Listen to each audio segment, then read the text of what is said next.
যারা অরাজকতা সৃষ্টি করতে চাইছে, খবর নিয়ে দেখেন ওই 5ই আগস্টে যারা বিতাড়িত তাদের সাথে এরা তলে তলে আবার খাতির শুরু করেছে। যেইভাবে 96 সালে করেছিল, যেইভাবে 86 সালে করেছিল, তাদের সাথে নতুন কয়েকটি লেজও গজিয়েছে, সুন্দর ছোট ছোট লেজও গজিয়েছে। বাংলাদেশের জনগণ যেহেতু বিএনপিকে ভোট দিয়ে সরকার গঠন করতে ক্ষমতা দিয়েছে, সেই জন্যই তাদের জ্বালা হচ্ছে এবং এই জ্বালার কারণেই তারা এই সব কর্মকাণ্ড করছে। এখন আমরা খেয়াল করছি প্রিয় ভাই বোনেরা, গত কয়েকদিন ধরে কিছু সংখ্যক মানুষ একটা পরিস্থিতি তৈরি করার চেষ্টা করছে, রাস্তাঘাট বন্ধ করে দিচ্ছে, যানবাহন চলাচল বন্ধ করে দিচ্ছে, এখানে আগুন ধরাচ্ছে, ওখানে উত্তেজনা সৃষ্টি করছে। এই কাজগুলো যারা তারা করে, তাহলে আপনারা কি মনে করেন প্রথমে কি আইনের শাসনকে তারা বাধাগ্রস্ত করছে না? আইনকে আইনের মতো কি চলতে দিচ্ছে? দিচ্ছে না।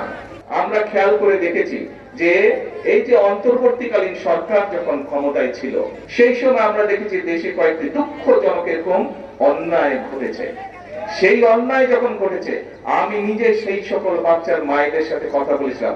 আমাদের দলের আইনজীবী, আমাদের দলের চিকিৎসকরা গিয়ে সেই চিকিৎসা দিয়েছে, আইনজীবীরা গিয়ে সেই আইনি সহায়তা করেছিল।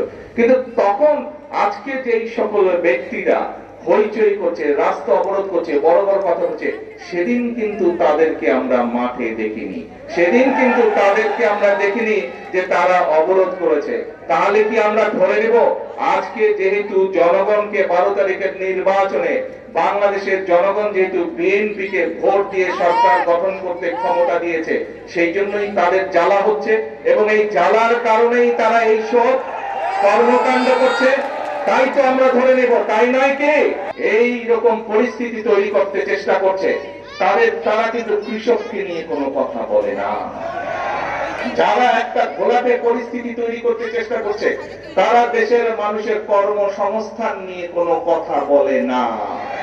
যারা এই ধরনের পরিস্থিতি তৈরি করার চেষ্টা করছে, রাস্তাঘাট বন্ধ করে দিয়ে অবরোধ করার চেষ্টা করছে, তারা কিন্তু কৃষকের খাল কাটার কথা বলে না, তারা কৃষক কার্ডের কথা বলে না।